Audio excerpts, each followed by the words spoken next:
उत्तर प्रदेश के मुख्यमंत्री ने विपक्ष को आड़े हाथों लिया और कहा, पाकिस्तान का राग अलापने वाले भारत छोड़ पाकिस्तान में चले जाए जहां भीख मांगने पर नहीं मिलने वाला है। साथ ही उन्होंने कहा कि जब से भाजपा की सरकार आई तब से गरीबों के हक का पैसा सीधे उनके खाते आता है। बिचौलियों काम खत्म, 12 करोड़ किसानों को सम्मान निधि मिल रहा है। देश की गरीब जनता के लिए निःशुल्क अकाउंट खुल गया, 12 करोड़ किसानों के शौचालय बने। इस प्रकार बहुत सारी योजनाओं के बारे में कहा। वर्तमान मुख्यमंत्री श्री योगी आदित्यनाथ दोपहर 1:20 पर पहुंचे। मत्स्य विभाग के कैबिनेट मंत्री संजय निषाद ने मोदी और योगी की जमकर तारीफ करते हुए कहा कि हमारे निषाद भाइयों का सम्मान सिर्फ और सिर्फ भाजपा सरकार में हुआ। वहीं वर्तमान सांसद पद प्रत्याशी प्रवीण निषाद ने भाजपा सरकार के उपलब्धियों को गिनाते हुए कहा, वर्तमान सरकार ने संत कबीर नगर के विकास को बढ़ाया। इस दौरान मंच पर मेहदावल विधानसभा के विधायक श्री अनिल त्रिपाठी, विधानसभा खलीलाबाद के विधायक श्री अंकुर राज त्रिपाठी, पूर्व विधायक खलीलाबाद श्री जय चौबे, धनघटा विधानसभा के विधायक श्री गणेश चौहान, संजीव राय, मदन नारायण सिंह, पूर्व विधायक मेहदावल राकेश सिंह वघेल, वेद सिंह, विधान परिषद सदस्य संतोष सिंह, मंत्री लक्ष्मी गौतम, पूर्व ब्लॉक प्रमुख चंद्रशेखर पांडेय सहित तमाम लोग उपस्थित रहे।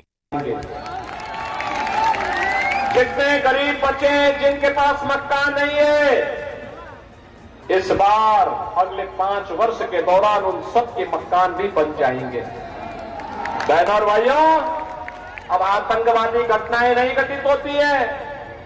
पहले आतंकवादी 1 किलो आटा के लिए कैसे छीना झपटी होती है, जैसे मोहल्ले के अंदर कुछ चीव रोटी के टुकड़े के लिए आपसी छीना झपटी करते, ये स्थिति आज पाकिस्तान के अंदर आप देखने को मिल सकता है। और इसीलिए मैं कह रहा हूं, जो लोग पाकिस्तान का राग अलाप रहे हैं वे कृपया पाकिस्तान जाएं। पाकिस्तान में भीख मांगने के लिए उनको अवसर जरूर मिल जाएगा। वहां उनको भीख भी नहीं मिलने वाली है। 60 करोड़ लोग 5 लाख रुपए की आयुष्मान भारत की सुविधा प्राप्त कर रहे हैं।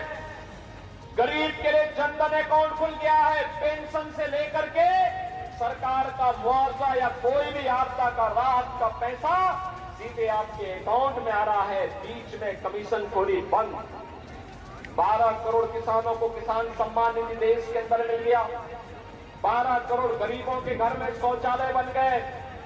10 करोड़ गरीबों के घर में उज्ज्वला योजना के कनेक्शन आ गए। और हमने यूपी में तो व्यवस्था की, होली और मैं समय नहीं है, इसलिए मैं सभी सम्मानित मंच पर बैठे हुए लोगों का अभिनंदन करते हुए सामने बैठे जनता जनार्दन का अभिनंदन करता हूं। बस एक चीज का आह्वान करता हूं कि जब आप वोट डालने जाइएगा तो ये जरूर याद रखिएगा कि वो देश का कौन सा नेता है जिसने 12 करोड़ से ज्यादा उज्ज्वला गैस देने का काम किया। वो देश का कौन सा नेता है जिसने 14 करोड़ से ज्यादा लोगों को शौचालय देने का काम किया।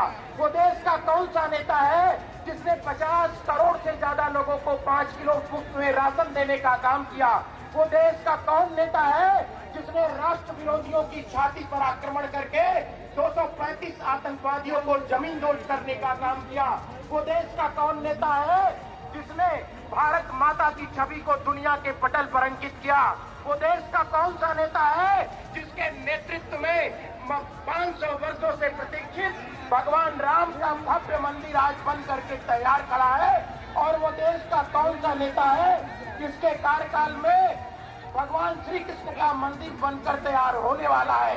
ये सब बातें सोचकर भाई प्रवीण निषाद जी को अपना वोट दे करके विजयी बनाइएगा। महाराज जी हम सब लोगों के बीच में आ चुके हैं और एक बार तालियों की गगनभेदी गड़गड़ाहट के साथ स्वागत करिए। अब योगी आदित्यनाथ जिंदाबाद, जिंदाबाद। योगी आदित्यनाथ जिंदाबाद, जिंदाबाद। योगी आदित्यनाथ जिंदाबाद, योगी आदित्यनाथ जिंदाबाद, योगी आदित्यनाथ जिंदाबाद। आप सब खड़े होकर के ताली बजा करके स्वागत करिए। पूज्य महाराज जी का, पूज्य महाराज जी का ताली बजा करके आप सब स्वागत करिए। योगी आदित्यनाथ जिंदाबाद, योगी आदित्यनाथ जिंदाबाद, योगी आदित्यनाथ जिंदाबाद, योगी मोदी जिंदाबाद, योगी मोदी जिंदाबाद।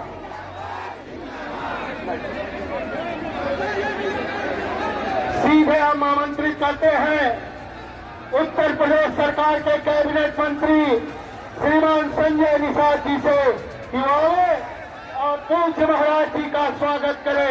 आदरणीय डॉक्टर संजय निषाद जी। भारत माता की, भारत माता की जय श्री राम। अयोध्या धाम की, त्रिवेणी धाम की जय श्री राम, जय विशाखा। साथियों, आज के इस रैली नहीं रैला है और हमारे समाज का, इस क्षेत्र की जनता का, हर जाति हर धर्म की तरफ से, अपनी पार्टी की तरफ से आज इस कार्यक्रम के मुख्य अतिथि हमारे अभिभावक कैबिनेट के, हमारे जिस तरीके से कभी त्रेबाद लेने के लिए हमारे पुत्र भले हैं प्रवीण निषाद, लेकिन ये भारतीय जनता पार्टी को मैं 2014 में दान कर दिया था और भारतीय जनता पार्टी के कमल चुनाव चिन्ह से वो चुनाव लड़ रहे हैं और दिल्ली के उस लोकसभा में जाकर, आज के दिन में दिल्ली के उस लोकसभा में जाकर संत कबीर नगर की आवाज उठा रहे हैं। मैं क्षेत्र की सम्मानित जनता से तरह कहूंगा, आज के दिन में जो हमारे विपक्षी हैं उनसे एक ही सवाल पूछिएगा कि क्या जब समाजवादी पार्टी की सरकार थी तो क्या कोई योजना संत कबीर नगर में दिया क्या, जिसको उन्होंने प्रत्याशी घोषित किया? क्या संत कबीर नगर की कोई आवाज उठाया क्या आज के दिन में पूछा जाए आज के दिन में समाजवादी पार्टी के नेताओं से कि कभी 70 साल में किसी निषाद के बेटे को बगल में खड़ा होने दिया क्या देश का प्रधानमंत्री हो, चाहे गृह मंत्री हो, चाहे आज के दिन में राष्ट्रीय अध्यक्ष हो, चाहे प्रदेश का मुख्यमंत्री हो, किसी ने मछुआ समुदाय का साथ नहीं दिया, न उनको सम्मान दिया।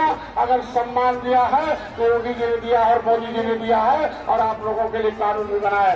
मैं अपील करना चाहता हूँ आज के दिन में कि जब आप कमल बटन, आप जो साइकिल दबाते रहे, इनके बहकावे में आते रहे, चाहे हर जाति हर धर्म पिछड़ों के नाम पर, दलितों के नाम पर ये वोट लेते रहे, मैं फिर मात्रा बताऊंगा। साइकिल बटन दबाने के बाद यही क्षेत्र है, यही संत कबीर नगर है, यही मेहदावल है, यहाँ तलवार से त्योहार मनता था, लेकिन आज योगी जी है और कमल बटन है और त्योहार से त्योहार बनता है। ये हमारी भारतीय जनता पार्टी की देन है। मैं ज्यादा नहीं कुछ कहूंगा, इतना कहूंगा कि दलित भाई यहाँ होंगे, समाजवादी पार्टी की सरकार आई थी, सारे महापुरुषों का नाम बदल दिया था। आज के दिन में कन्नौज मेडिकल कॉलेज को जाके वहाँ अम्बेडकर की मूर्ति थी, उसे तोड़वा के नाले में डलवा दिया था। आज के दिन में जिस तरीके से कभी द्रौपदी का चीरहरण हुआ था, तो कभी इस युग में दलितों की नेता बहन जी का चीरहरण करने का कोशिश समाजवादी पार्टी ने किया था। अगर उनकी इज्जत को बचाया तो भारतीय जनता पार्टी ने बचाया है। उसी तरीके से मैं आपको बताऊं, 7 जून 2015 को कसरवल में मैं अपनी आवाज को, अपने समाज की आवाज को दिल्ली पहुंचा रहा था, लेकिन समाजवादी पार्टी के लोगों ने गोली चलाया, मेरे एक भाई को मरवाया, 37 लोगों को जेल भिजवाया और संत कबीर नगर के एक घर में जाकर तोड़ फोड़ किया, महिलाओं की पिटाई किया, बच्चों को कान बहरे हो गए।